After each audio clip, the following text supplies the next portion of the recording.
ईमानदारी साहब की ताकत कहां चली गई जब इसी मुल्क के बॉर्डर से लगता हुआ एक मुल्क है चीन, उसने कहा दाढ़ी आधी पजामा नीचे, अजान बंद, मस्जिद खत्म, रोजा आधा और मोहम्मद का नाम रखा तो ऊपर। कितने मक्कार मुसलमान हैं, ये जोकर नहीं जाता कभी। ये कहे हिंदुस्तान में खड़े होकर के कि ईरान के अंदर, चाइना के अंदर मुसलमानों के साथ बड़ी नाइंसाफी हो रही है, यहां से कहोगे यहीं से उठवा लेगा वो। एक लफ्ज नहीं बोले। आपको जवाब देना आना चाहिए। ये जो ताकतें हैं जिन्होंने इस देश में हिंदू मुस्लिम भाईचारे की आड़ में इस देश को मुसलमानों ने खोखला कर दिया। केरला बन गया, कोई मुसलमान नहीं बोला।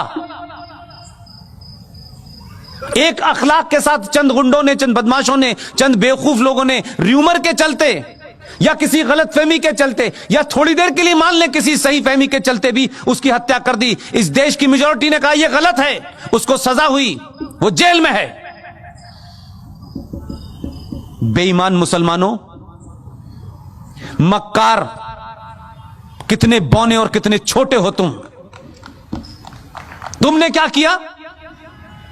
5.5 लाख कश्मीरी हिंदू पंडितों को,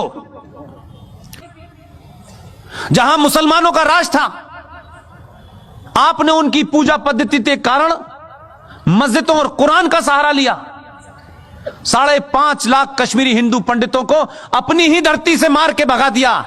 हिंदुस्तान में एक भी मुसलमान, दाढ़ी वाला और बेदाढ़ी वाला, लिबरल, मॉडर्न, बॉलीवुड से लेकर के आसाम तक एक भी मक्कार मुसलमान नहीं निकला जिसने यह कहा हो कि भारत की धरती के ऊपर यह कैसे हो सकता है, कैसे इन कश्मीरी पंडितों को मारा गया, इनका कसूर क्या था, यह बताओ। एक नहीं खड़ा हुआ, चुपचाप हो गए, ये होने दिया।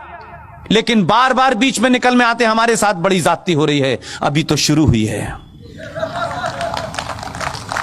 इसलिए मैं बार बार कहता हूं, आप अपने फंडों को क्लियर रखें, किसी गफलत के शिकार ना हो।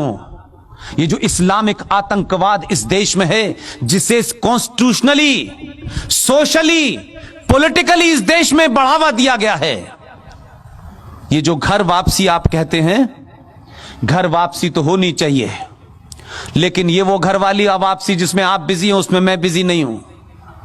ये घर वापसी 1947 से होना शुरू हो गई है।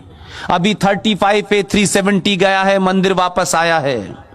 अभी काशी भी लेना है, मथुरा भी लेना है। इसके बाद में यूनिफॉर्म सिविल कोड भी आना है। इसके बाद में एंटी कन्वर्जन भी आना है कि जिनकी किताब ये कहती है कन्वर्ट करो, उनका दिल भर जाए। इस बार इतना कन्वर्ट करेंगे, चिंता मत कीजिएगा। इसलिए आने वाले दिनों में बहुत सारे बिल तैयार हैं। इसलिए मैंने आपसे कहा, चुनाव के हार जीत से कोई फर्क नहीं पड़ता है। चुनाव हार जाएं, लेकिन राष्ट्र नहीं हारना चाहिए। आप सब लोगों ने मेरी बातचीत सुनी और आखिर में सिर्फ इतना ही कहता हूं, सनातन के परिवार का हाथ पकड़ लीजिए, दुनिया में किसी के पैर छूने की हिम्मत, जरूरत नहीं पड़ेगी। बहुत बहुत शुक्रिया, थैंक यू वेरी मच।